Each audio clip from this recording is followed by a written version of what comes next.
My camera froze. Yeah, see. See, this is There a we go. conversation I was telling you about. My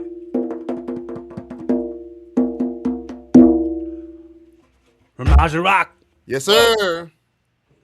This is a conversation I was telling you about how my camera is too stupid. Like my camera is too smart for how stupid my computer is. Right, right, right. Hey, technical difficulties. It happens. The little bit of little bit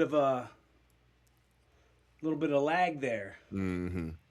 on the freeze on the picture. But It I happens. just gotta wave my hand in front of it, And and then it then it. works. Interesting.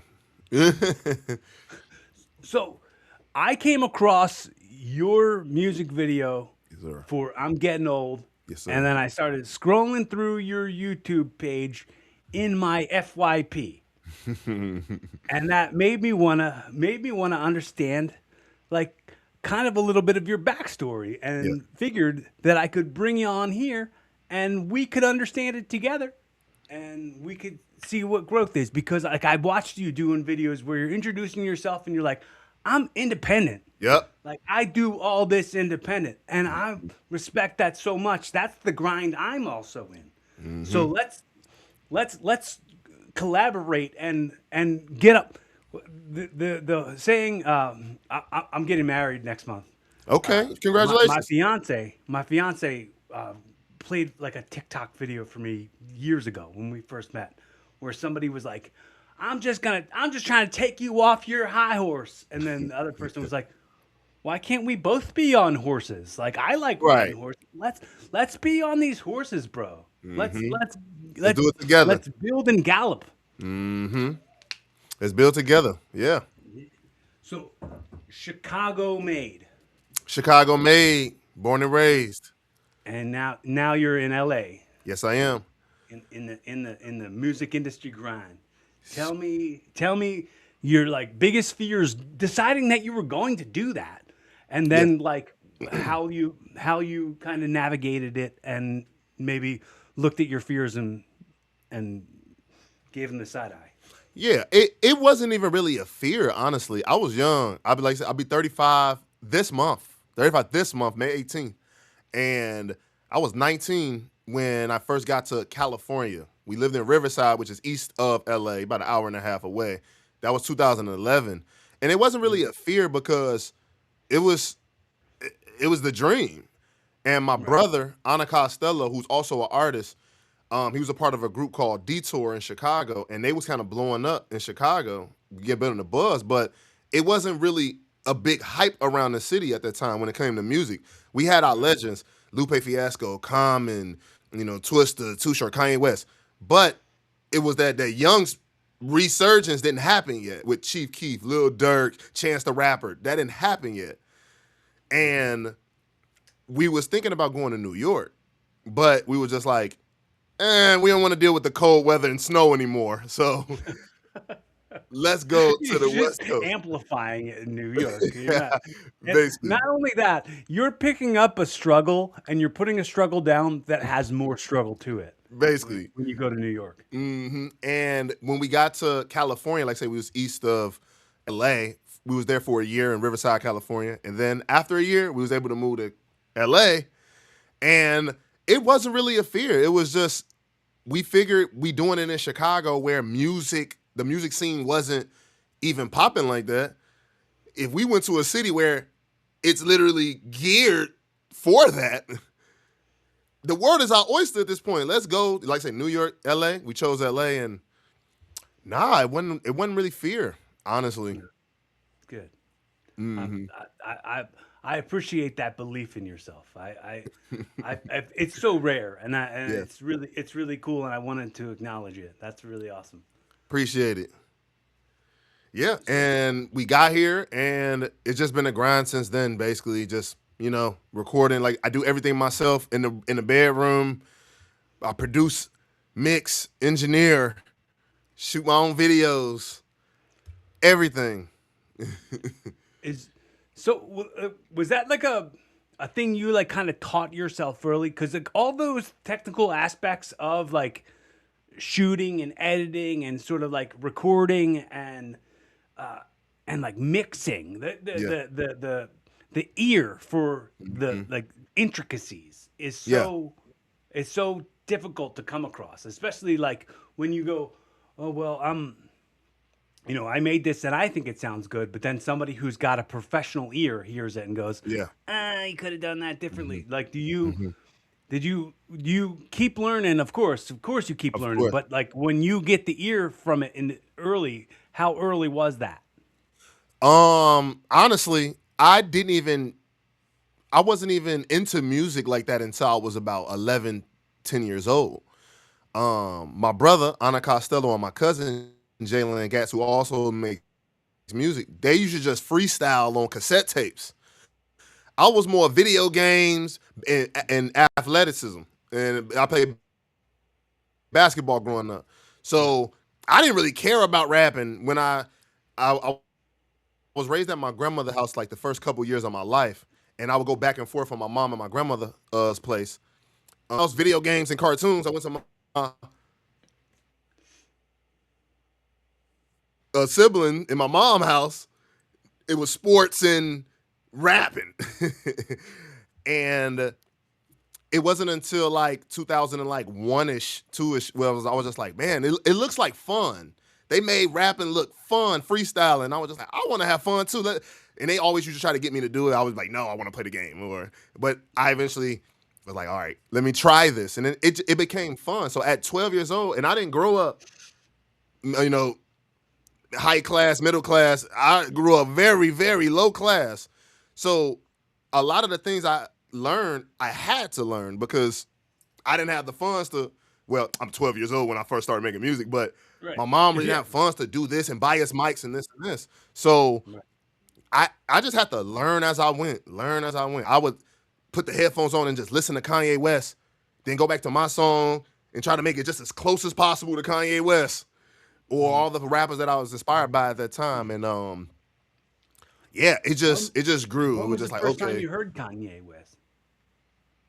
Um, I would say it was probably around 2001 or two ish, Okay. 1 or 2 ish, because it was my brother, Anna Costello, that was really putting me on to the artist. Because like I wasn't even into music at all. He was the one listening to Eminem, Jay Z, Nas, Tupac, Biggie. My oldest brother, DMX, Wu Tang, la da da. So I learned from them, and as I continue to want to be a better rapper, and that's why I like rap too, because I figured not only is it fun, but this is something you can get better at. Because I was an athlete, I Mhm. always practice dribbling, practice layups, da da da. So this seemed like the same thing. It was like, oh, this is something you get better at. Then I started watching rap battles, so it's like, oh, it is competitive. You supposed to get better, and then just studying the game, and you know, I think the first time I saw Kanye was on Chappelle Show, which was probably 2002, 2003, it was something like that, and I was like, "Oh, this hmm guy's good. This guy's really good." Like, yeah, and then he started getting popular, and I was like, "That's the guy from Chappelle Show." Like, it was very niche, very niche. Like, I'm such a comedy nerd that I know and hold on to things hmm that like most people who would have just seen it and moved on. Not that didn't happen for me. I was like, well, that was from Chappelle. hmm Like, yeah, to me, and Chappelle launched Kanye. I mean, I don't think he did, but he got right, right, launched right. probably by Jay Z.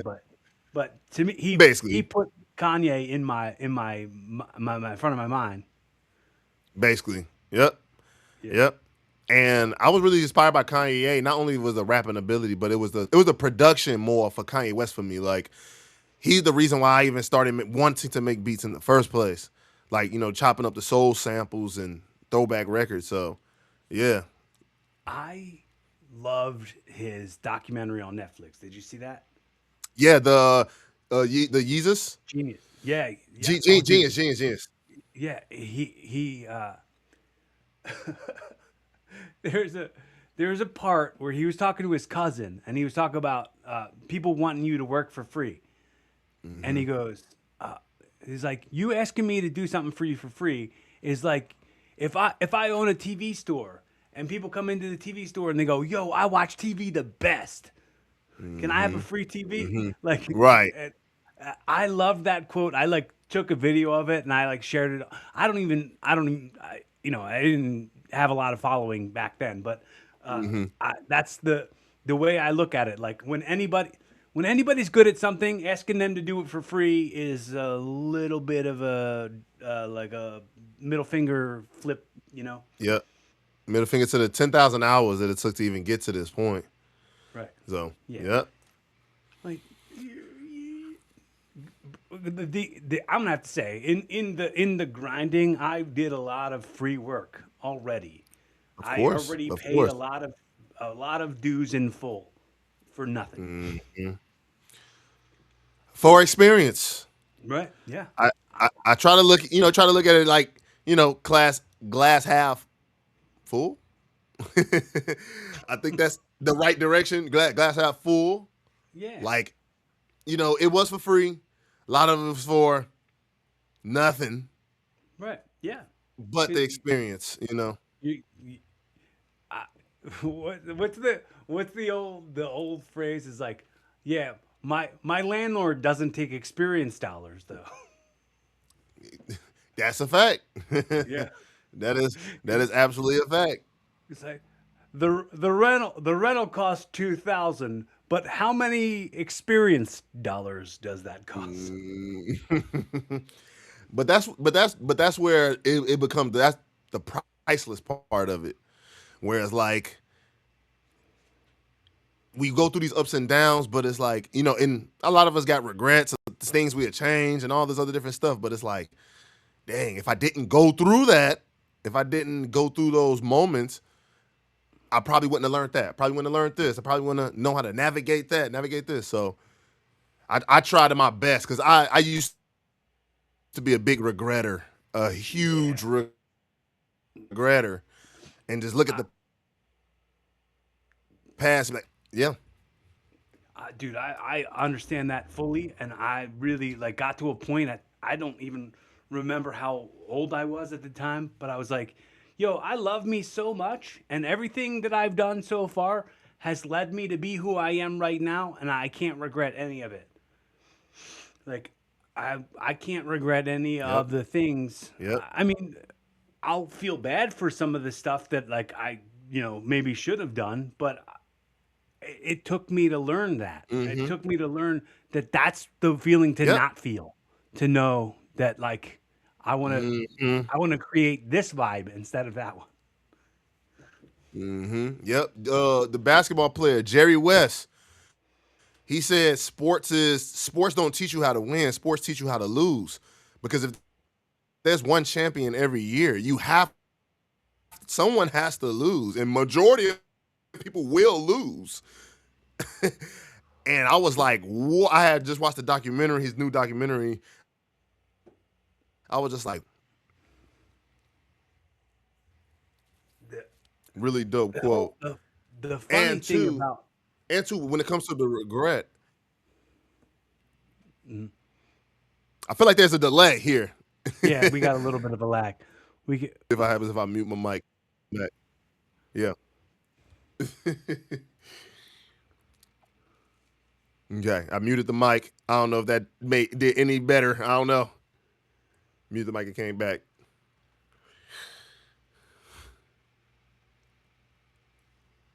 Are we good? yeah, Are we we're good. All the way good. Okay. I feel like we back on the same page. Okay. Picking up where we left off. And also too, when it comes to the regret, I realized that everybody always choose the best case scenario when they go back to say what they could have changed.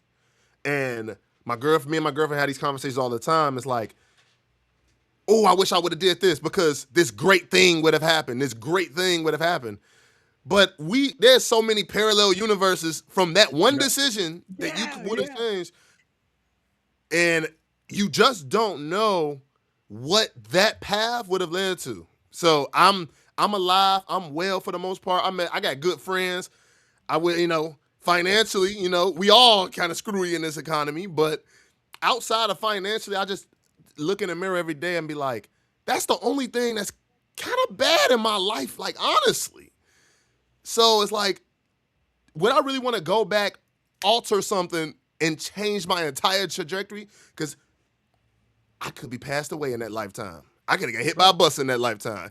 Right. My But girlfriend, I you don't go even meet my girlfriend, and da da da. right. You go, well, I could have made this decision differently, and then this could have happened, or that could have not happened at all, and you would have just done the thing a little bit differently. It couldn't have not happened at all. We always Right. think of Yeah. the best case scenario, and Right. that's like, I feel like but that's where learning and just maturing comes from. And it's just, when you do look back, like say us now, we look back and be like, you know what? It is what it is. We can't change the past. How do we move forward from all the mistakes, all of the wins, the losses, the draws? How do we go forward? Right. Yes. There's a why can't I can't think of the artist, but they have a song out where they say, when you change the way you see the world you see will change. Mm. And Yep. I can't stop thinking about that. When I start thinking about like things that could have went one way and didn't, or Yep. things that like things that paths that I could go down and Hmm. decide maybe that doesn't fit with what with what my current path is or anything like that. So, um, did you ever see the movie Changing Lanes? Or no, it was called Sliding Doors. It was I like don't think I have. what's Gwyneth Paltrow. Mm. The movie sucks, but the idea is like Mm. she missed the train and didn't catch her boyfriend cheating, but in another reality, she caught the Train. she made the train and then caught her boyfriend cheating Mhm. and then went on to like find all this happiness elsewhere. But Right. like it's just like the movie was terrible.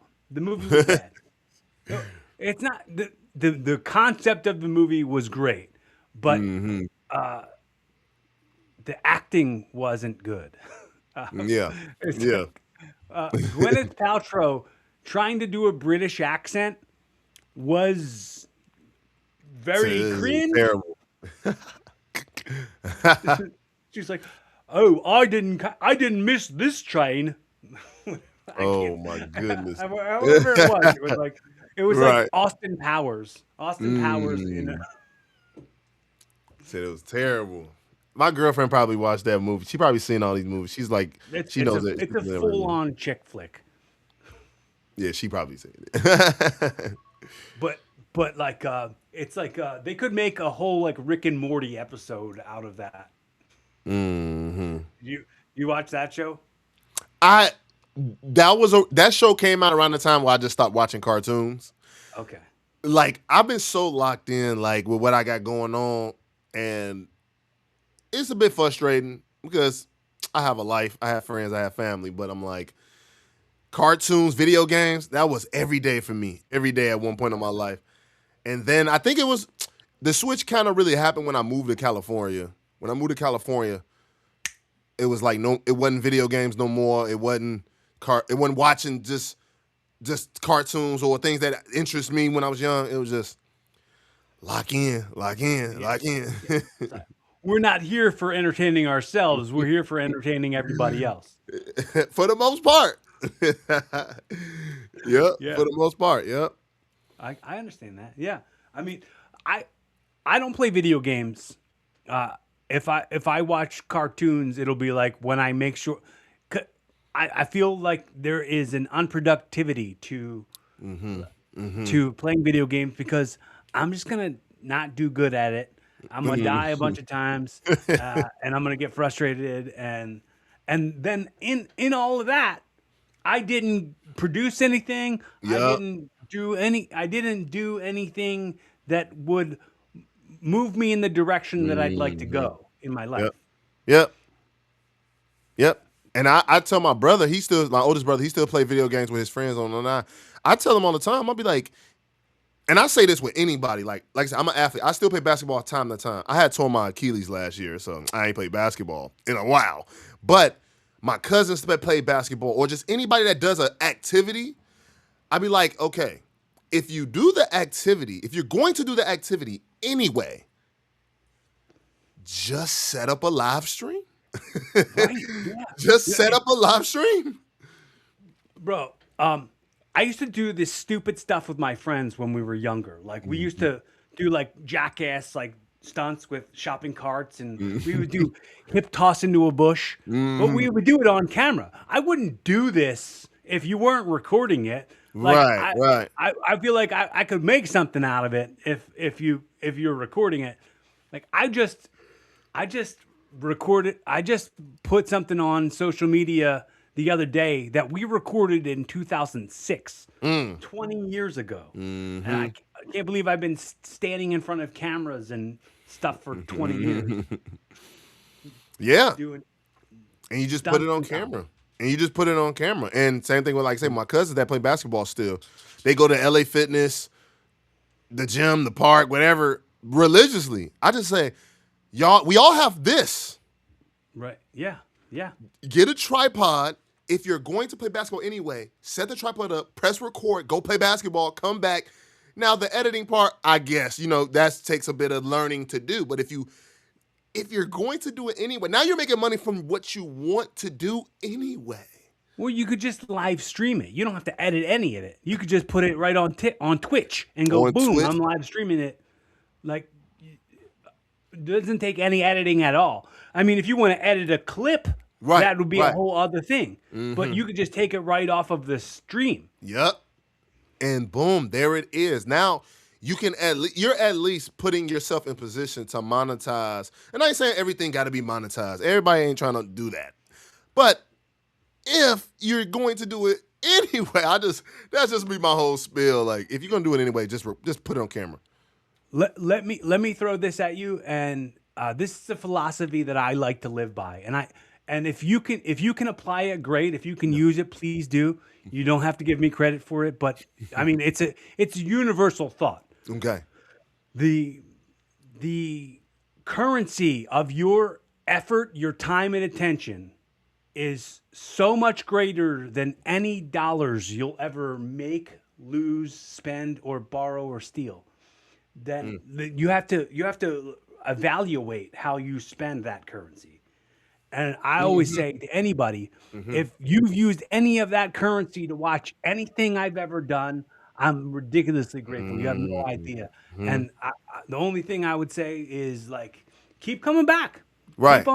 Keep on coming back. I'm gonna keep on doing it. That's what the drum represents. The drum that I hit before we start, that represents. I'm gonna keep on beating my drum. Keep on coming back. I'm here. Yeah, the currency, that everything, time, money, effort, it's all currency. And like I said, this right here is attention as a currency. Right. And no, I like that. Yeah. However that was awesome. What's that? That was awesome. Put it in the song. I'm gonna keep it up. I'm gonna keep it up here. I'm gonna keep it up here for sure. Did you ever see? When you just doing that just made me think of this stupid. I love like stupid movies. I'm stupid into comedy stuff, but like there was a prequel to Dumb and Dumber called Dumb and Dumberer. Yeah. When Harry met Lloyd, and Harry's whatever it was, Lloyd lived in, his dad was the school janitor, and he lived in the basement of the school. And Harry at one point said, how'd you get so smart, Lloyd? And he said something about, when you live in the school, you breathe in all the chalk dust and it writes all the answers all over the chalkboard in your brain.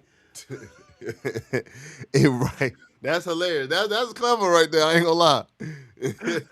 That's funny right there. It's like, the logic stands. I mean, that's a kid logic. Yeah.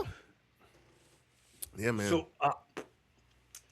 when you do consume things, when you do, like, go and you go to your YouTube and you Yeah. see your FYP, you're consuming things. What Yeah. is the main things that you consume? Basketball,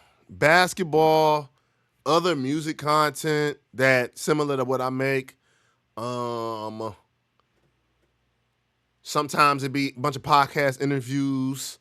Could be about wealth. Could be about health. I have many different pages too, like where I navigate different things on. Like my music page, I try to keep it strictly music.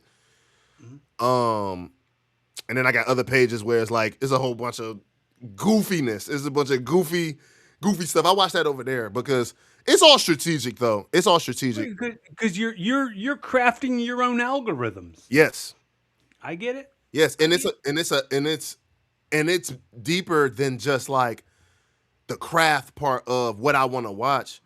Like I learned that it's a whole ecosystem, and you might see something like a suggested post on your feed. If you click the three dots and tap why am I seeing this, they will tell you why are you seeing it.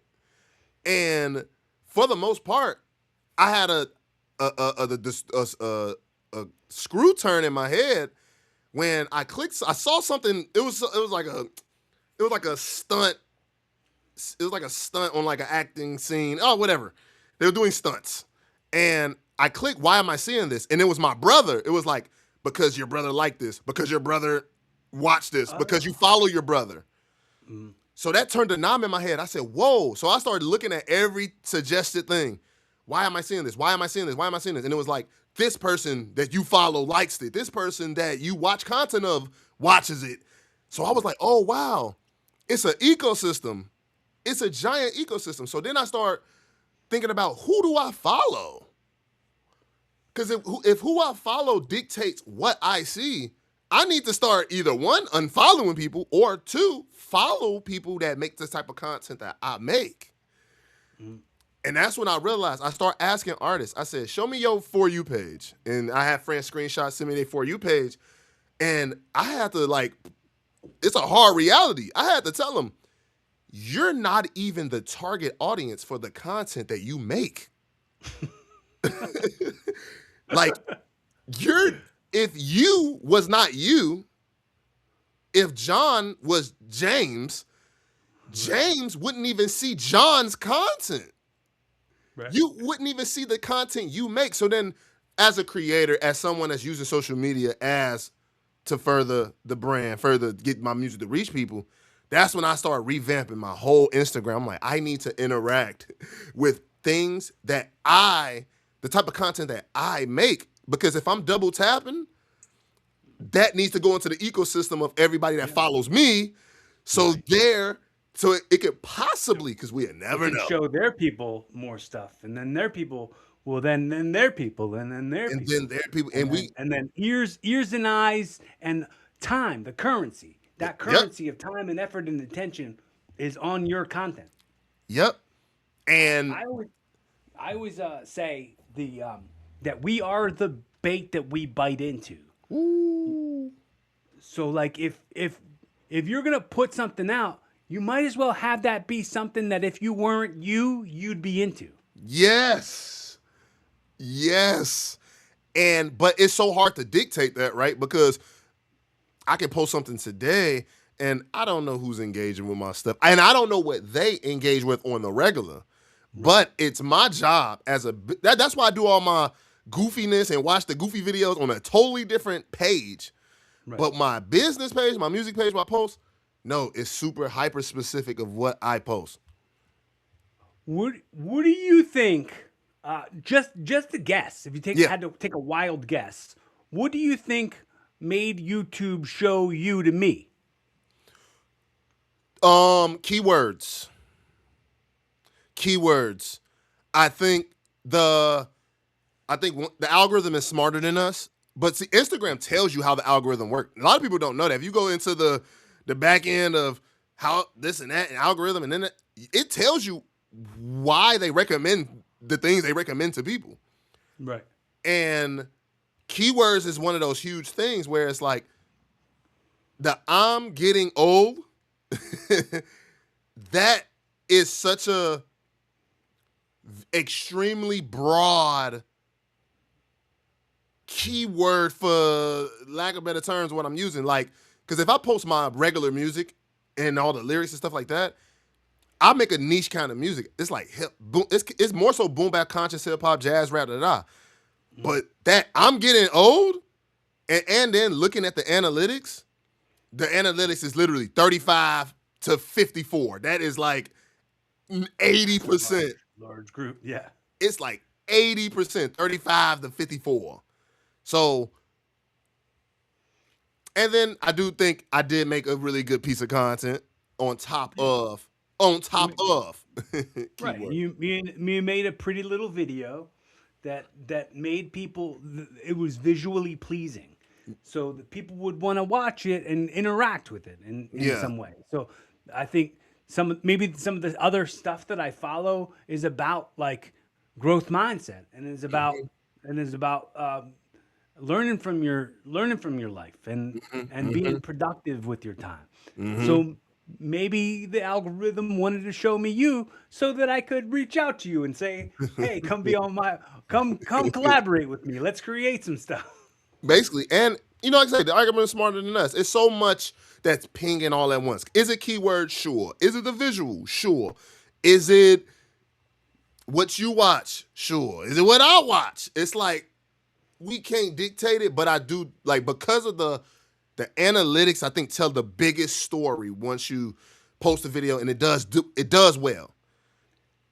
AI has told me that it is the hooks, like the early hooks on things that's important. I doesn't necessarily mean I'm going to change how I do every single thing. Right. Just to have the knowledge of it is important. I don't doesn't Yes. mean I'm not gonna like Cater your I'm not pandering to some algorithm. right. I'm doing my work, and the algorithm is going to double dutch jump into the Yes. the streams.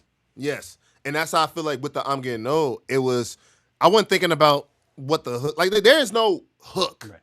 Right. I just wanted people to see my name, see the title. Right.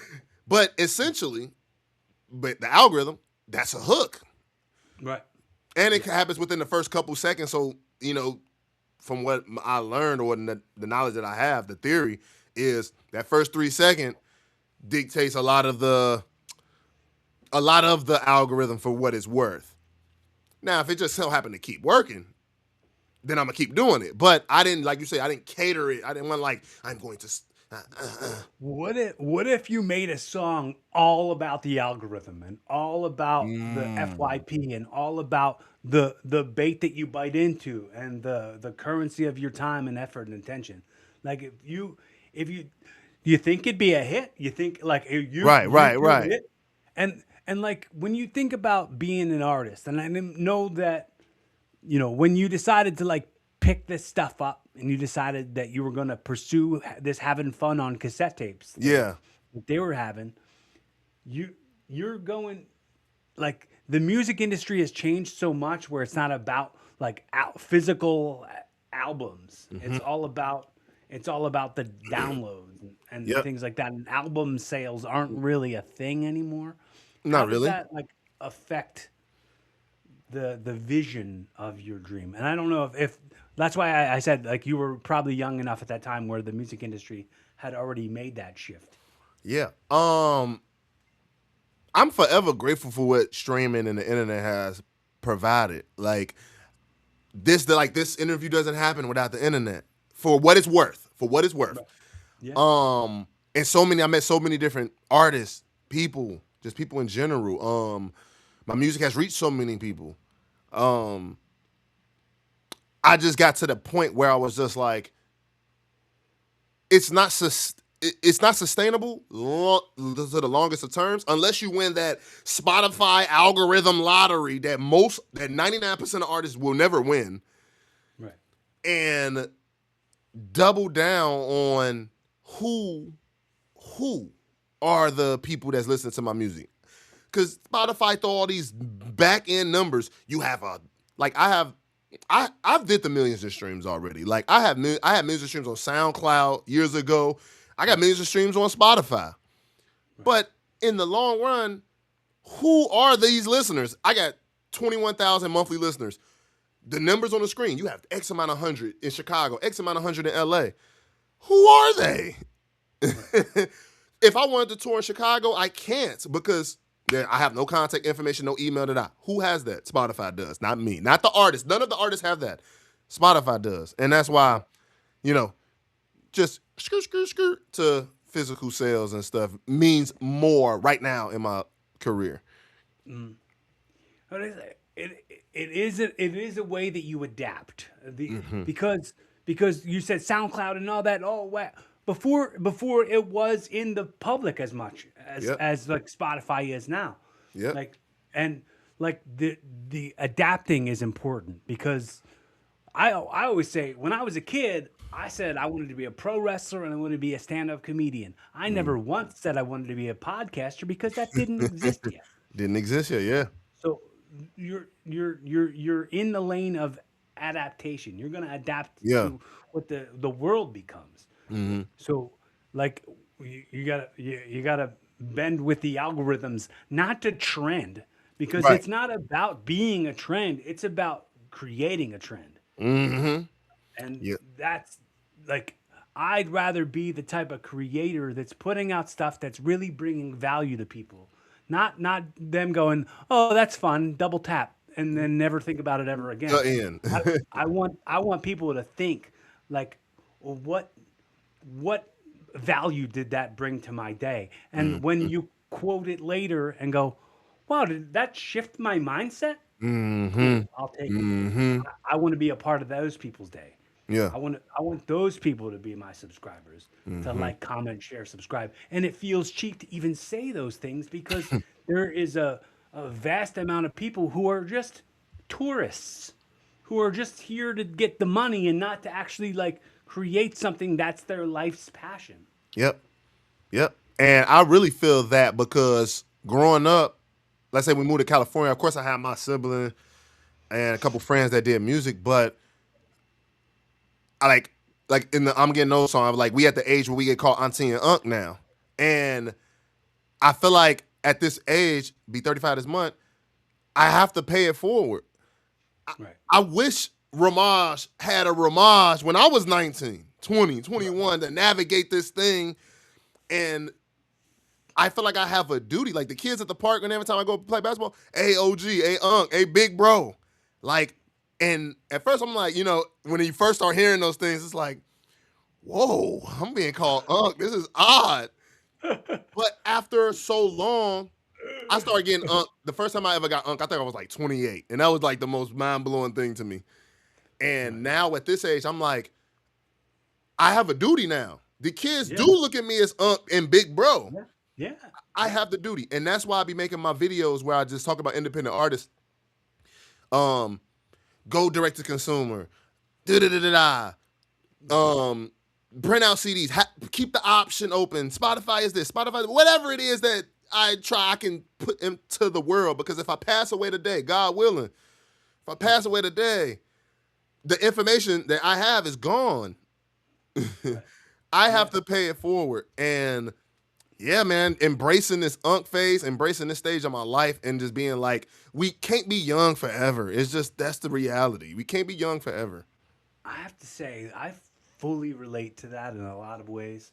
Like when, like, let's say I started wrestling when I was really young, Mm-hmm. and so like, I I'm older now, but I'm not an old guy. But when I Right. go into a locker room or backstage at a wrestling show, the people will come up to me and they'll go, "I used to watch you on TV when I was Mm. in elementary school," or you know what I mean? Like, and I have the duty then to like teach those people an example of what professionals are like. I Mm-hmm. have to Mm-hmm. hold myself to a standard to make sure that they take my example. Yep. Yep.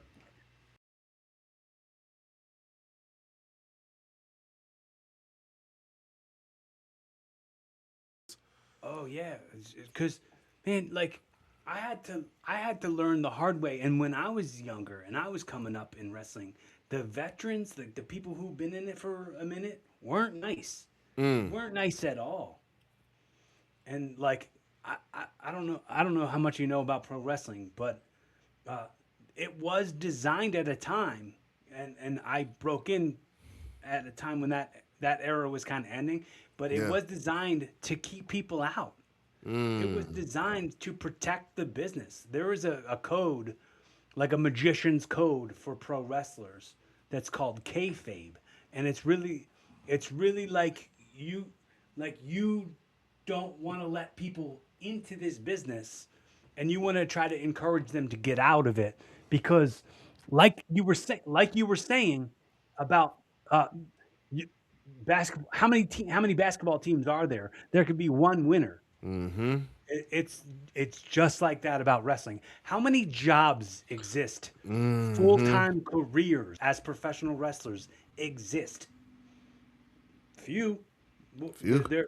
How many TV shows are on? How many shows, wrestling shows, are on television? Right. Two, two, Mm-hmm. three. Like so, an industry that is supported by a very small niche of a niche of a niche. Mm-hmm. You Mm-hmm. you you gotta kind of have to use the experience that I've learned from everything else too, and apply that into how I would be if I was the younger like I say this about me all the time, and I'm afraid that it'll come across as unlikable, but I sincerely mean this, and it's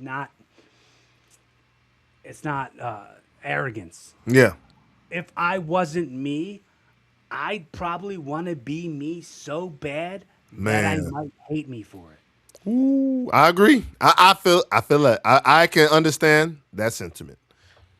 And that's I want to always maybe add in all all humility, because I know for a fact that no one has walked in these shoes. Mm-hmm. Nobody has done all Mm-hmm. the things that I've done. Nobody has the amount of blood and dirt on their hands that I've got. Yep. Yep. And I like say I feel that sentiment. I try to help independent artists as much as possible. But like, what's that phrase? It's like you can lead the horse. You can lead the horse to the water, but you can't help make them drink. Right. It's like I be at events telling artists, like I say, I have the millions of streams. I have a resume that most independent artists would die for, and I'm not where I want to be.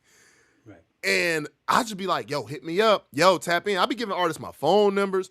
I give them my Instagram, like whatever it is. I be like, yo, tap in, hit me up. I don't get hit up. Right. But now I'll be like, if I at 19 had Ramaj at 35 talking about hit me up, I want to put you on, I want to do things with you. I would have been 19 telling my brother, yo, this dude, we want to work with us. Like, Right, but the version of you that was 19 uh in in 2011.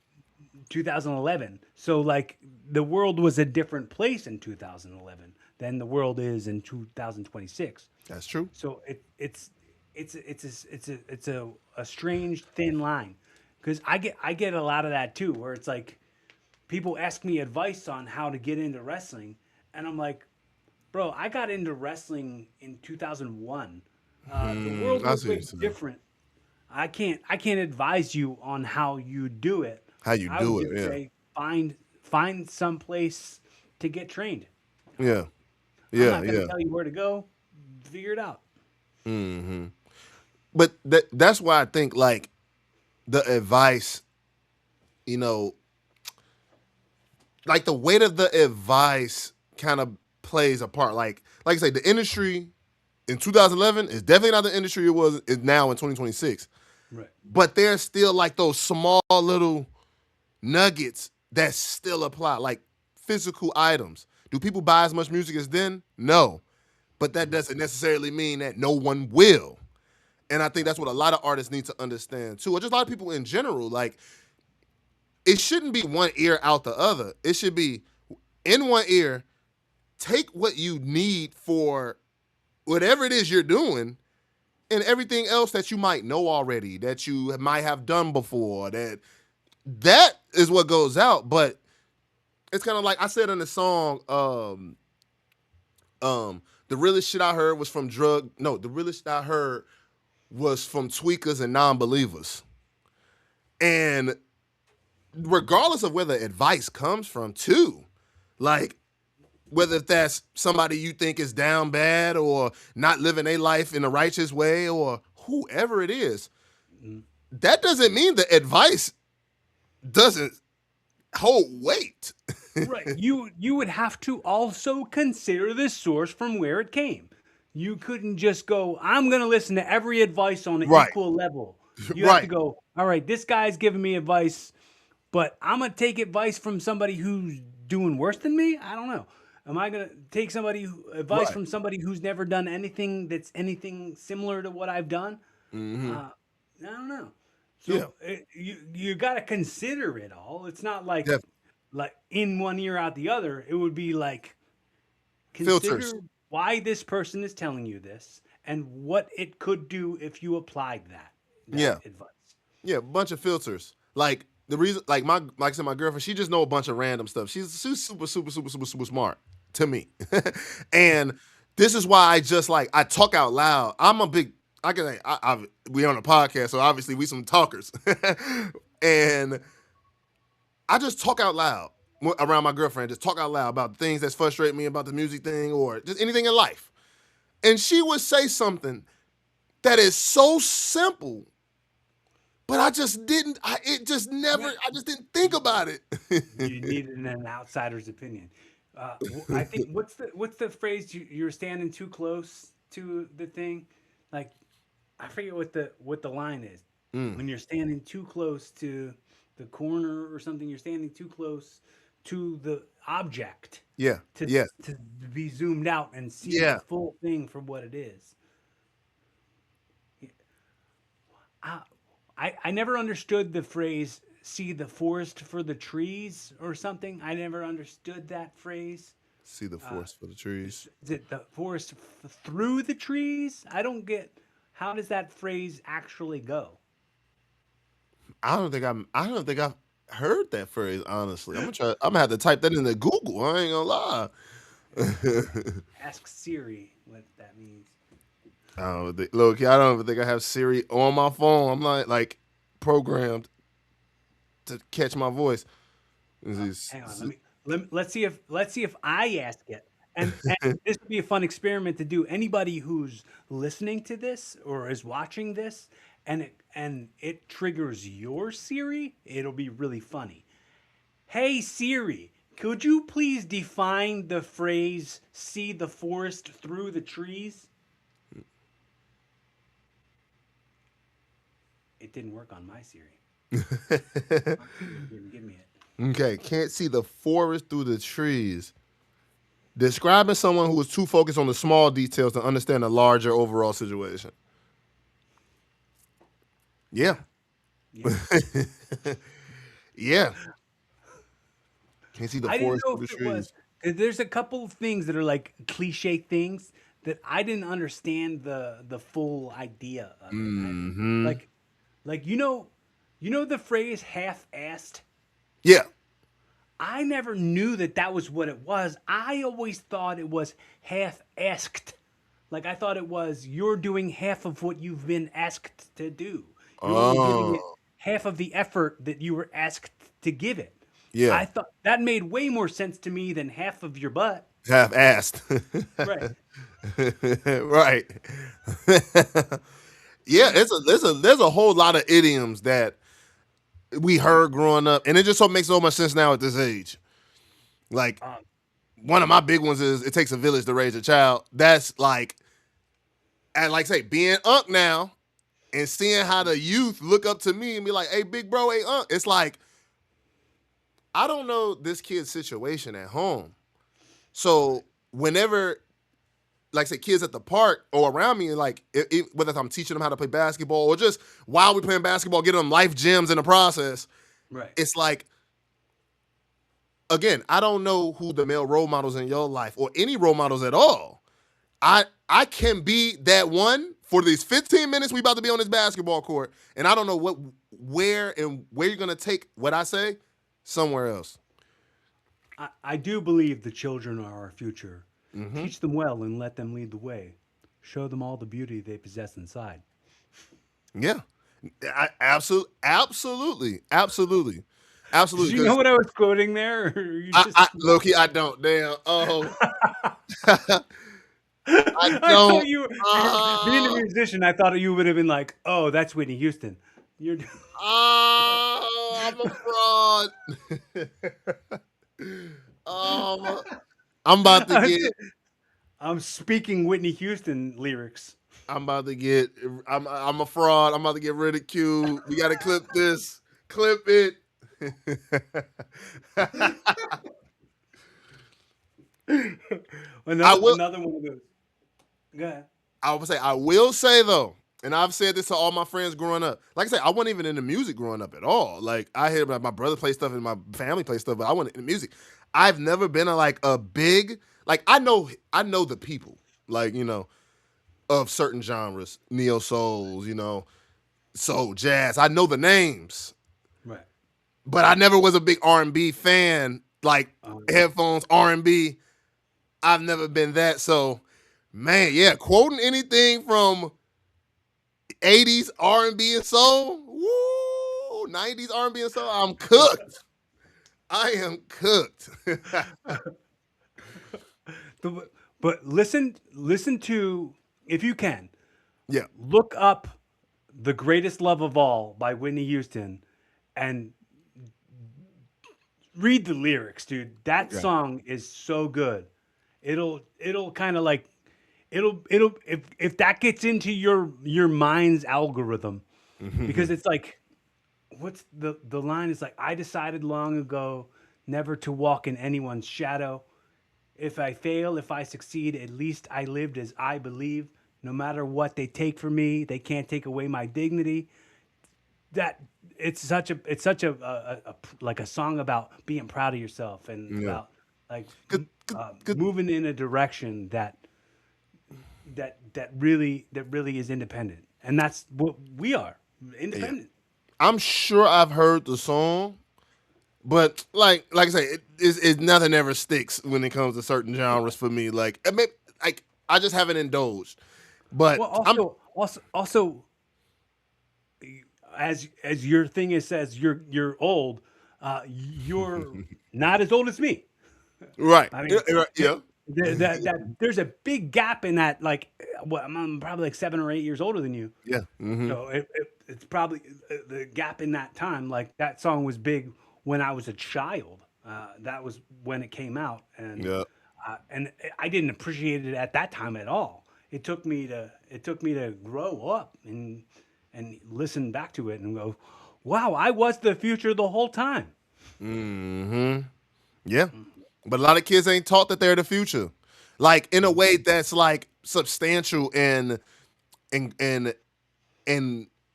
lack of better terms, groundbreaking to a child's mind.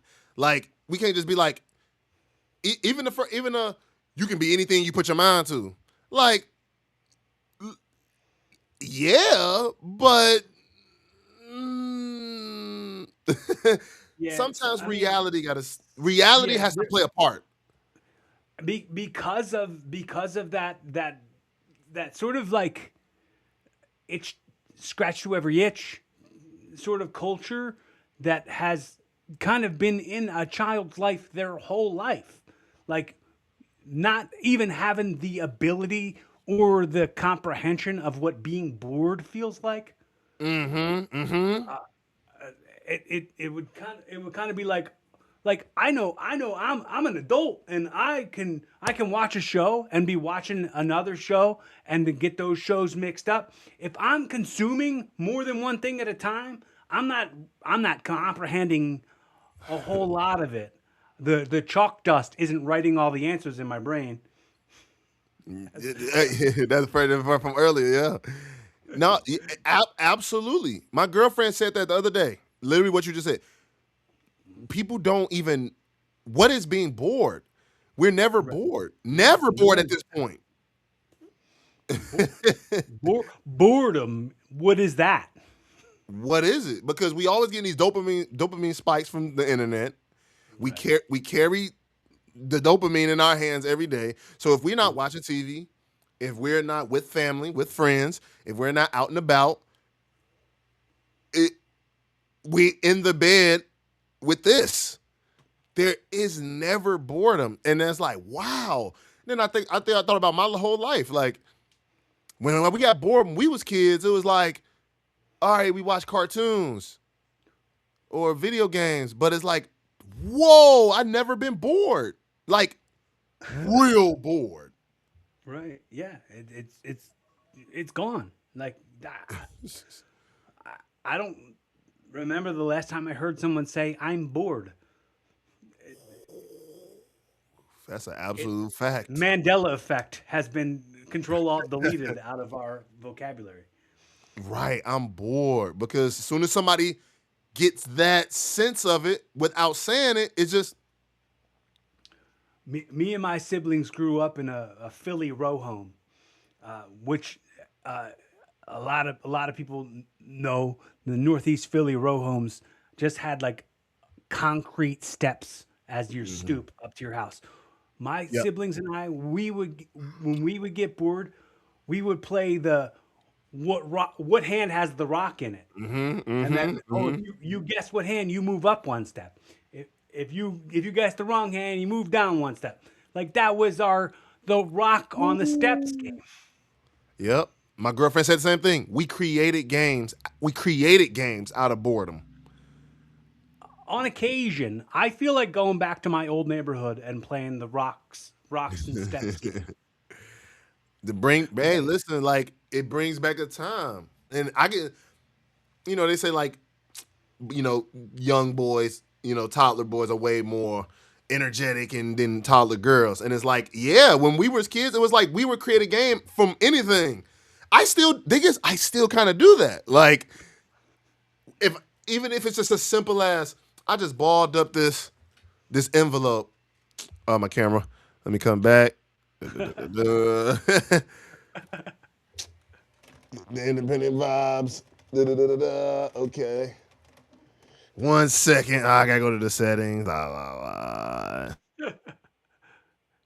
All right, let's play a game out of the cameras freezing and the internet botching stuff.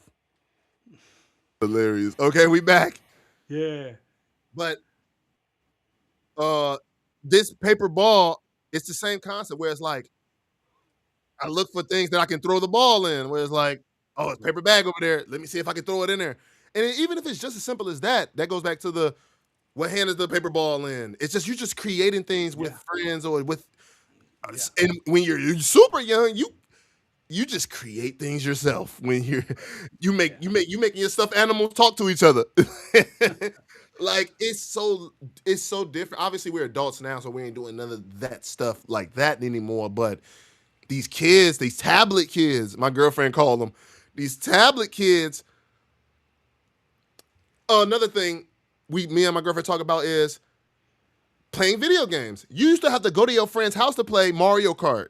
Right. You used to Yeah. go to your friend's house, Mario 64, PlayStation, whatever, basketball games. Now you can stay at home, put the headphones on, and play games over the internet. You don't even have to interact with your friends physically to play games. Right. Yeah. Yeah. It's It's a it's a totally different it's a world. whole different like could you ever even imagine like I was recently having a conversation with AI ChatGPT. I was using ChatGPT. My ChatGPT has asked to be identified as Nova. So my ChatGPT Nova and I were having a conversation, and I was like, I never imagined that this would be possible in my life. That I Yep. could sit here and just have a conversation with the computer. Like it's crazy. It So is. to think the fact that like when we would play video games over our friend's house, like I would go to my friend's house and we would play GoldenEye for hours, Yep. or Go to or, now. or like WWF No Mercy on Nintendo Mm-hmm. 64. I played the hell out of that game. Uh, I couldn't imagine that I would be like, all right, let me put my headphones on, and I'm gonna talk to my friend Sean on the other end. Like, Nope, nope, never. nope. But I always say, I feel like when I think of like old TV shows, I feel like a lot of I was about to get super deep, but the Jetsons kind of predicted it's like talking to somebody on the screen, Right. Yeah. robots. That's literally we're in the Jetsons. Outside of flying cars, which we do have, it's just not accessible to everybody. Right. The Jetsons is literally today. We talking to each other on the screen like we're doing now. Right. Mr. Spacely. Mr. Spacely. That's my rap name. Hey, Mister. Hey, look, that's kind of that's a whole niche of people that's gonna understand that. Like, oh snap! Like, wait a Only minute. the old timers will understand that. That and, Spacely Sprockets. and that's how I feel like with like certain bars that I do rap. Like when I rap Pokemon bars, like yeah, Pokemon is a really huge genre and it's like still one of the biggest genres in the world today. But they have 900. They have I think like 1,000 Pokemons now. So when I make a bar reference to the original 151, I'm like, do these kids even know what I'm? I am so lost. The reason I say that is because I found out that I'm actually allergic to Pokemon. Oh snaps! How was that? I don't break out in any rashes or anything. I just say Pikachu. Oh Ah, my goodbye. I'm out of here. goodness! That probably been used like 50 million times. You know, that might have been used about 50 million times. Yo, I always say this, and I already kind of said it to you earlier. If anything I ever say to you is something that like you could benefit your life to start Yeah, saying or start using, use it. I I'm got not you. Listen. I'm not going like I'm the only guy who can make these jokes. Make them. Don't if you make money from my jokes before I do, send me some. Send me some of that. I got you. Hey, listen, Not, if anything, listen, that's out there. I pay it forward. It don't matter to but me. I wasn't specifically talking to you on that. I was talking in a vague sense. If anybody if anybody makes money off of my sayings or my Yeah. phrases or the Castleisms, send, send it back this way. My philosophies. Hey, I feel that. That's what I'll call getting paid. I'll call it the philosophies. Ooh, wait a minute. That's a bar. That's a bar. You put it together right. It's a bar. Yeah, go for it, bro. I mean, you write and create music all the time. Yeah, all the time, all the time. Put that in the song. And now we have it on the record that you said that so that like when you do make that, you can make it into content, viral content. Look, we discussed how We've this been was going to talking be a about that. bar. Yeah, Boom, here it's a bar. we've been talking about that. Y'all sleep. You know what I mean? Hey, yeah, man. I started like I said, I started this podcast in 2017. So 17. I've been at this for about 9 years with the evolving process. So when I started doing these episodes, I was 33. And I can listen back to episodes and they can be like little timestamps in my life and what I was going through and where I was at. So like recently, just last week, a Philly comedian, one of my dear friends, near to my heart. He was one of my first guests. He was on episode 12 of my pod, or it was maybe episode 11.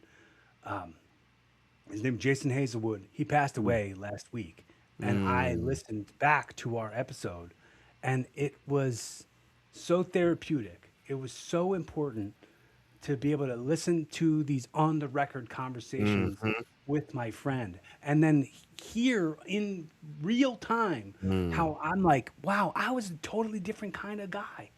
Like I was a totally different kind of guy 9 years ago than I am now. And I'm gonna be a completely different kind of guy in 9 years from now. And I'll have that all on record. I don't Yep. ever want to Yep. stop making these. Yep. because I want to be able to like look back in a timestamp and be like, where was I at? What conversations that I have with people, and what kind of conversations that I have with people. I remember wanting to start this and being like, I want this to be the kind of show that if I wasn't me, I'd want to listen to it. Yep. If if I'm a wrestling fan, I want to watch matches with me in them that like if I wasn't me, I'd want to pay my money to come watch me do what I Excuse me. do. Yes, sir. Pikachu. Absolutely. I completely understand that. Like condolences, you know what I mean? Um I on my album on this to connect to what you're saying, like I kind of selfishly did that with my album. Like my grandmother is 90 and who knows, what time much time we got left. And Right. I had her talking throughout the album. And Mhm. selflessly, it was just it'd be a dope project. Selfishly, I have my grandmother's voice forever. Right. Yeah. And that's super like that you can go back and like and see it and see y'all friendship and see it Right. from this lens. From this lens. It's I'm not trying to pat myself on the back in any way by bringing this up. Uh, I've lost a lot of my friends who have been guests on my podcast, and I've gone back and I've listened to those episodes, and it's been super therapeutic. Uh, Mm, Making sure things are said on the record while you can say them is very important to mm, me. I I had a conversation with my mom early on in me starting this podcast, and she told me how she had a CD burnt that was voicemails left from her mom and from her best friend who passed. mm, And she said to me, you know how like when people pass away, you kind of forget what their voice sounds like? And I mm. was like, I don't ever want that. I want this to be that for somebody. For some, If my time comes, they yeah. can go back. So at this point, 9 years, Yep. go back 20 years, however long this goes, and they can go back and they can see who I actually am. I'm not putting on a show. Mm-hmm. I'm not Mm-hmm. pretending to be some influencer. I'm not Yep. Yep. pretending to want, to want something I don't actually want. I'm all the way putting out the kind of stuff into the universe that I'd want put out in the universe if I wasn't me and I'd want to consume it. Yep. Yep. We are dreamers selling dreams to dreamers. Dreamers selling dream to dreamers. Yes. Hmm. Yeah, man. I've been wanting to do, and I haven't done it, but I've been wanting to do like a like a term paper. I've been wanting to do like to write out like a whole like a research when I was in school, the internet wasn't as prominent as it Yeah. is now. So Uh I'm huh. trying to think of like what if I did a project about influence Oh. and about like what what is the true definition and like who who treats it correctly, who does the right things with it, and who holds it with respect, with the for the power that they have. Yep. It's you know, it's once again, it's fleeting as much as things go in and out one ear out the other kind of thing because you're Mm-hmm. consuming so much. So much. Yeah. You have to respect yourself, and maybe start different YouTube channels so that you can have ones that you go, oh, I'm only consume silly stupid stuff Yeah. on this one. Yeah. I'm gonna only consume basketball, sports, fitness on this one. I'm gonna only consume music Mm-hmm. and industry stuff and growth mindset all on this one. Yeah. Like categorize if you can. Mm-hmm. Mm-hmm. Which I mean, of course you can. You already told me about that. Yeah. I didn't know that existed until you talked about it, and that's what's super cool because, like, if people take the time to have conversations with people Yeah. that they wouldn't have had in the otherwise, Uh-huh. and they learn a thing they didn't learn yet. Like I didn't know that people were doing different stuff like that, Right. and it's cool that now I know that. Mm-hmm. Yeah. And And maybe tomorrow I'll forget all about it.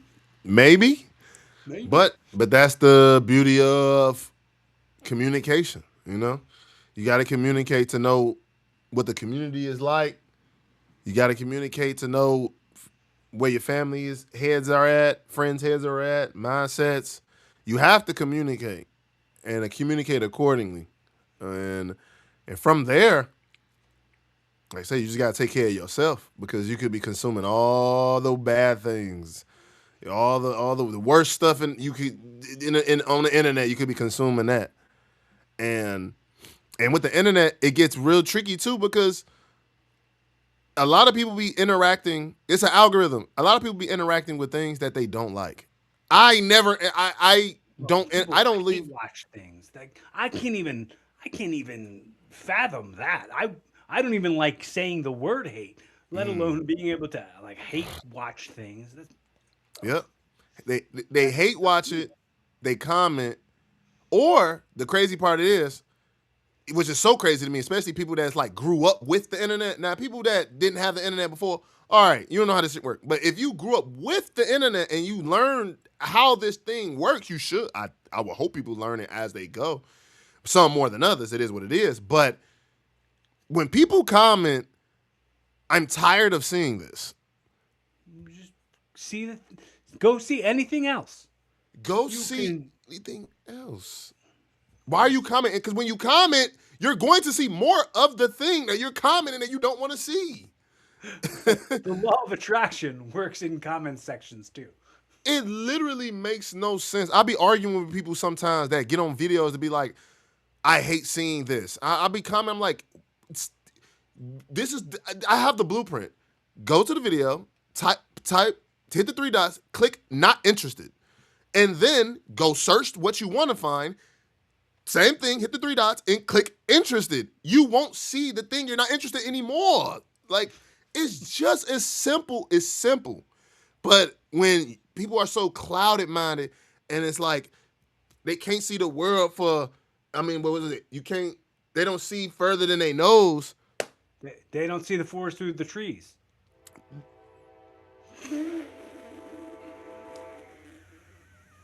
Take it back. Full circle. Full circle. And That's at when the that, train horn goes off.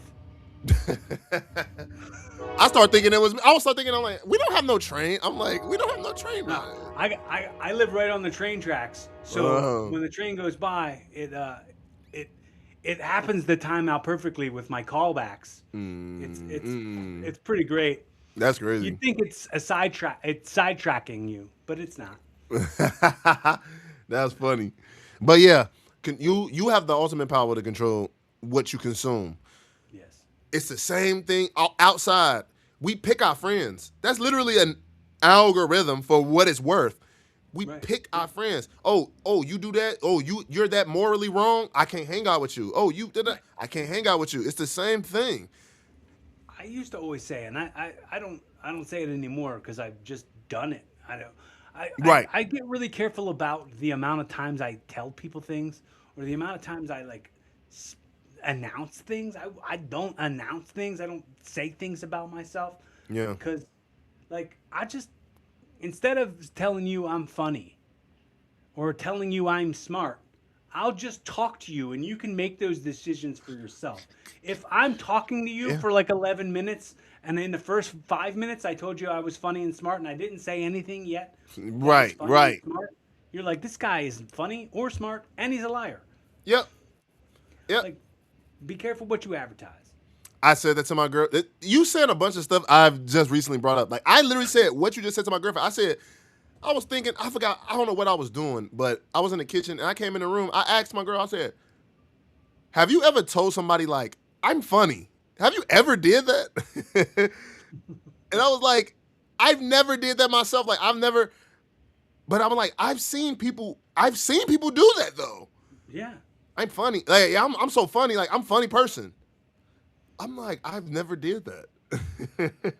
I had an old girlfriend who used to say, uh, she used to always talk about how smart she was. She would mention that she was smart.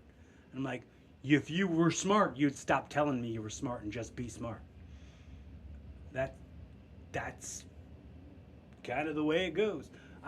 The point is, the point that I was trying to make was, I used to tell people, think about the top 5 people that are in your life. Yeah. Let's say your life is the movie of your life. You're the main character in your life. You're casting that movie. Think about who's in it and who doesn't deserve to be in it, and act accordingly. Ooh, Yeah. Because we all are our main character in our own stories. yeah, yeah. I work security at bars. That's like I'm a bouncer Yeah. at bars. It's my job, and I see too many people get a couple drinks in them and think they are main character, and I'm like, you're not the main character here. You're just a person who's here to consume things. That's it. Like, That's it. people go, oh, do I have to wait in this line? Yes, of course. You Yes. see other people waiting in line. What makes you think you're different or above these people? Of course you have to wait in this line. Of course. I don't get why you even thought it'd be important for you to come up and ask me that. It's kind of like, who do you think I am? For you to assume not only you're disrespecting all the other people that are in line, but who do you think I am to you, who is a random person in my life, to be like, yeah, you don't have to, like, who do you think I am? You're a VIP who I'm just meeting right now for the first time. I've never heard of or seen. We don't know each other, but you carry VIP vibes. Right, the vibe, like your look, the makeup, or the suit you got on. It's like, no, like, but I always say to my, obviously everything is to my girlfriend. Some people know who to play with like that. Some people know who to play with, and they've been getting away with playing with people so much in their lives that they think everybody should acquisite. I think that's the right word to what. Yes, that word, to whatever they got going on, because no one looked them in the face and said no. I genuinely say this all the time. Sometimes I think people don't have good enough friends. Like, you don't have good enough friends. A real friend would be like, relax. Relax. You Yep. you aren't as important as you think you are. Yep. But that's where a lot of, like, me and my significant other would talk about. This is why you don't see certain traits with certain people, but other people see those traits. Like, a lot of people know they can't come around me and say a bunch of different things and think they're going to get away with it. But it's not that, I ain't going to say everybody, but it's not that they don't, or they agree with what I'm saying, or they understand what I'm saying. They just probably don't do it around me. Right. And then they go around other people and be stupid. I ain't going to say stupid things, but they act a certain way around others, and they know they can't get away with that same behavior around XYZ.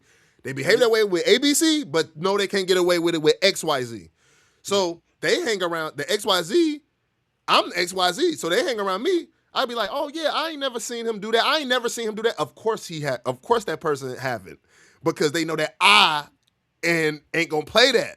But they get around ABC. I'm gonna call them out, or they know that that's something that I just don't subscribe to. Right. But they get around ABC and they wilding over there.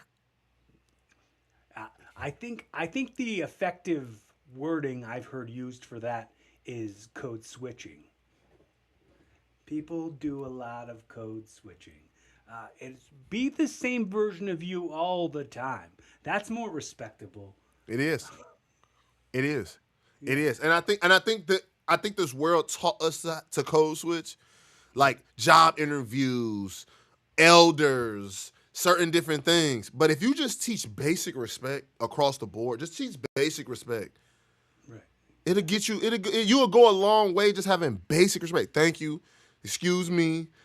holding doors open for people, like just basic respect for people. And at that point, you know, I think the golden rule when they say treat everybody like your neighbor, how yeah. you'd expect to be treated by your neighbor, I think that has gone away. I think like I think it was a John Mulaney bit when he talked about um, it was like when you talk to Siri, the way you talk to Siri, like he did a. Do you know who John Mulaney is? I don't. He's a stand up comedian. So he did this bit about like Mick Jagger, how Mick Jagger was rude, and he was writing a song for a SNL sketch with Mick Jagger, and he was like, the line, what if the line should be this, and the next line in the song should be this, and he goes, no, no, and like just kind of being rude about it. Yeah, It's yeah. like this dude is a a billionaire or like is a millionaire in his 60s or 70s, and he's had the world catering to his everything he's ever. He could say Mm. Diet Coke now, and someone will bring him a Diet Coke. Like he Mm-hmm. doesn't. Like he's just so in the idea, in the pocket of I'm allowed to treat people this way. I'm Yeah. allowed to act this way. I'm allowed to say this because that's the way I'm used to it being. Yep. Yep.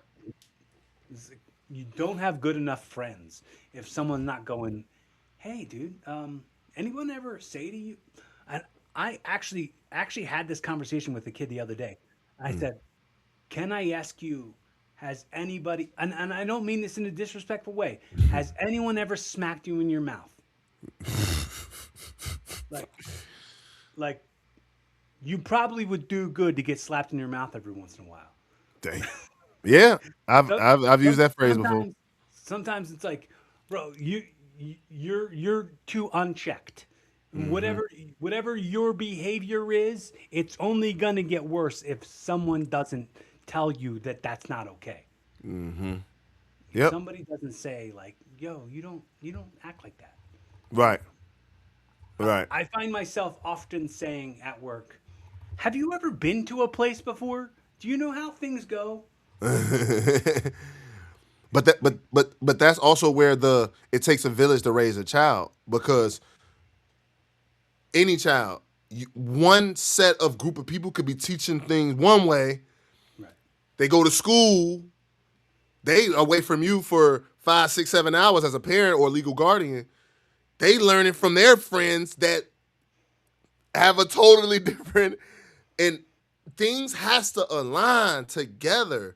Because if one over here they learning this, over here they learning that, they with the cousins they learning something different, they with they, and it just, but that's where Yeah. foundation. And role models. Role models are very important. Yep. I recently got to this, and I wasn't here my whole life. I just got to this point now where I say I'm finally the man that I wished raised me, and Mm. that's not throwing shade at my dad. It's not. No, it's not. That's me saying like if I had a role model like me when I was a kid, I'd be smarter. You know what I mean? I would be Yeah. wiser in how to navigate. How to Like navigate? Yeah. I wish that I was my like my inner voice, my inner child inside of me is always so proud of who this adult version of me is. And I want that for everybody. I'm happy all the time. I want that for everybody. I'm so loved, not only by myself, but I'm, oh shit. Yeah, that's me. That's me. That's me. I think my camera died, so we got to downgrade. All right. That's fine. It's all right. I just got, dude, I don't take up too much more of your time anyway. All right. We have to downgrade. The downgrade version. That's all right. It's all right. Uh, Yeah. so just a couple more things, man, and then I'm gonna send you off into the sunset with a hot dog and a handshake. Sound good? For sure. For sure. Okay. So we talked a lot about like living on the record and about putting stuff like in the timestamp that is right now. Yeah. Is there anything on the record that you'd like to ask me or say to me Yeah. as this being our first long conversation in the beginning of our friendship? Let me ponder for 2-3 seconds. Let's see.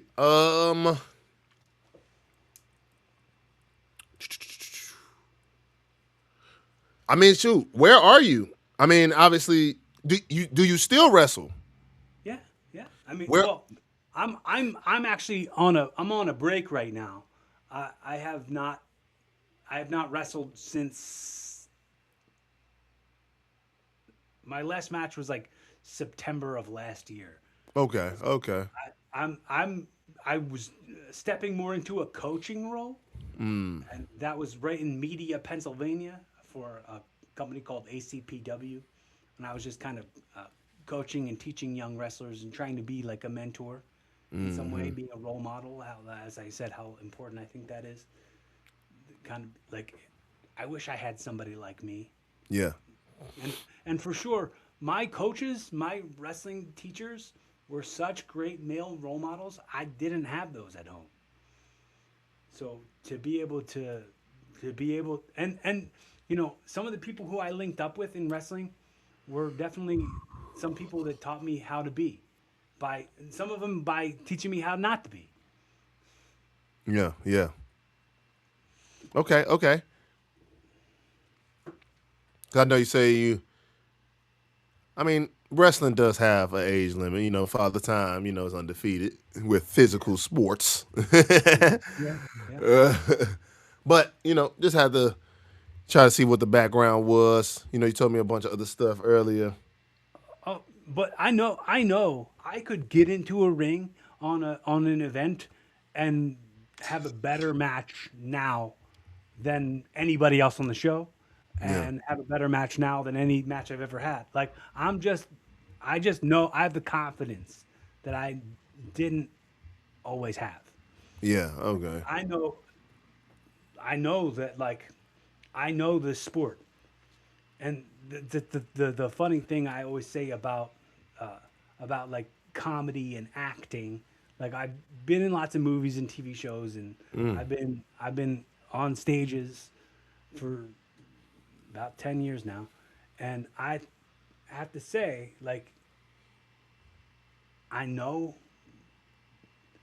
like, I think I'm funny and I think I'm a good actor, but like, I know that I'm good at wrestling. You know what I mean? Like, that's the thing I'm most confident in, that I know it. I have the expertise. I have the over 10,000 hours into it. yep, And with comedy, I'm getting there. I'm getting there with acting. I'm getting there. But yeah. it's all an evolving process, and I'm gonna keep on beating my drum. Keep on being a drum. Keep on. That's why there's drums right here. Yep, yep. I I bring that drum with me to the ring. I take it with me to comedy shows. It's with me all the time. It's my emotional support drum. Yeah, good luck, Omen, right there. Hey, it's awesome. So, um, in in that same, like, fold of timestamps, Yeah. I do this segment that I call audio time travel.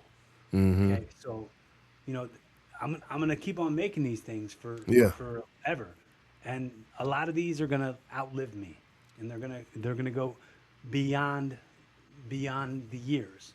So Yep. let's say the people who know you the most now, and the people who care about you the most now, the people you care the most about, are stumbling across this audio, across this video, across this message right now in 20 years. Ooh. So in 2046, they come across this. What would be a timestamp? The message that goes directly from your mouth in 2026 to their ears in 2046. Whoa. Just about me? About just in general? Everything, anything and everything. Just anything and everything. Whatever it is you got going on, if you truly believe in it, if you passionate in what you do, never quit. Never quit. And if this, like you say, 20 years from now, and you still doing what you were doing 20 years ago, don't quit. A lot of things outside of sports, like I said, that's physically tolling. So you absolutely have to retire at some point. But as long as you got your mind, as long as you got good people around you, as long as you got good support system, keep going. Don't quit. 20 years from now, 2046, keep going. A lot of y'all, like I say, if it's the closest people around me, they probably gonna be in their 50s. Keep going. The youth that called me big bro, that's in their 20s and in high school, y'all gonna be in y'all 30s and 40s. Keep going. Keep going. And Nipsey Hussle, R.I.P. Nipsey Hussle, he said one of his biggest attributes of all the hustling and music, his biggest attribute was that he never quit. J. Cole said a line also. He said, looking up to the heavens like, where did all my blessings go? You chase your dreams and then you stop. I guess you'll never know. You don't know when that finish line or the line that you're trying to get, you don't know when that's going to come. And we could try to predict it in 5 years. Where are you going to be in 5 years? Where are you going to be in 10? We could try to predict it all we want, but a lot of that comes from the effort that you put into it. What does that grind look like? What does your grind look like? We always say we doing the best we can. Are we? Are you? Are we and are you? And as long as you can look in that mirror and say, I tried, I'm trying, not try, because try means you stopped. As I'm trying, I'm exhausting all my resources. I still got good people around me, woo woo. As long as you keep doing that and being smart about it, not just doing things just or selling your soul or loss of integrity. You keep that integrity, you keep that good mindset, you keep that good heart, because the world can destroy you. It can. Not that it will. It can. To my folks in 2046, keep going. 2056, wherever in the future, tomorrow. Keep going. Keep striving for greatness, and you got it. You got it. I got it. Cory Kastle got it. Your people around you, they got it. Pour into your people for as much as you can. We need to be poured into as well. But for whatever it's worth, continue to pour. Continue to pour into the people that you love, admire, and respect. And good things should come to you. Don't let the bad things overcloud. Don't let the negative comments, don't let the negative people make you believe that the world is negative. That's not true. I believe the world is more positive than what it seems. But it's about who you circle yourself around. Circle yourself around negativity, you're going to feel negativity. You're going to see negativity. Circle yourself around positive, you're going to see positive, you're going to feel positive. Keep going, keep striving. Let's go. You know when they say like clickbait, when they say things are clickbait, when you click on it, when you click on that thing that is designed to enrage you, or it's designed to outrage you, Yep. You are the bait that you bite into. Woo. Any kind of conflict that you're in, somebody goaded you into a conflict, you bit the bait. Yep. You bit into a bait. Like, be careful about the bait that you bite into. When you were giving your audio time travel message, I thought of you ever see Pirates of the Caribbean? A while ago, yes. When he goes, you best start believing in ghost story, Miss Turner, cause you're in one. And it made me start thinking about, when people think about like the good old days. No one ever tells you when they are. Maybe you're in them right now, but look around. Are you happy? Are you happy? Are you creating more joy? Are you making more people happy? You're in them. You're Mm. right in them. Like people who get rich and famous and successful and don't have the grind anymore, romanticize the grind and talk about how much they miss it. Yep. Yep. Appreciate Yep. what of this you've got right now. Yep. There's a Hoobastank song where they say, look around, take it in, enjoy this moment while you can, because we may never be here again. Mm-hmm. Mm-hmm. I Yep. also thought of a lyric from an Incubus song when you were talking about when they says, "Will I ever get to where I'm going? If I do, will I know when I'm there?" Mm. Let's Yeah. let's all act like we're there. Let's act like we're there. We're there, dude. We're We there. there. We're there. We're there. We We're are. there. We're there. Yes, Do sir. you do any impressions at all?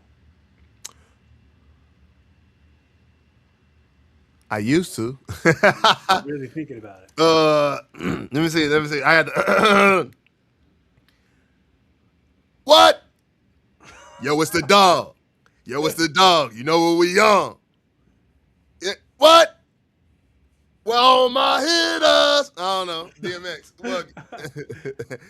Dude, I really loved his second album a lot. Like I think that was a sleeper, man. With that blood of my The blood of my blood. blood, my blood. Yeah. Yeah. Mm-hmm. Mm-hmm. I usually ask the guests. The way we wrap up every show is I ask the guest if in their best impression to say the tagline of the show. The way we wrap it up is we always say, "Be fun, have safe, keep evolving." Be fun. Have safe. Keep evolving. Yeah. In my best impression, my best DMX. Yeah. Yeah. Is he? Wait. Say it one more time. What is it? Be fun, have Be safe, fun. keep evolving. Be fun. Have safe. Keep evolving. Be fun. Have safe. And keep evolving. It's the dog. What? One love, Boomer. Hey, that's funny. Everybody, if you have enjoyed any of this and this has brought value to your day, like, comment, subscribe. Make sure you tell your friends to download Ramaj stuff, man. That's some good hits. Follow him on YouTube. Go out to an event. Come out and see him. Say what's up. Tell him you heard him here. And sir. be kind to yourself. Be kind to others. Be fun. Have safe. Keep evolving.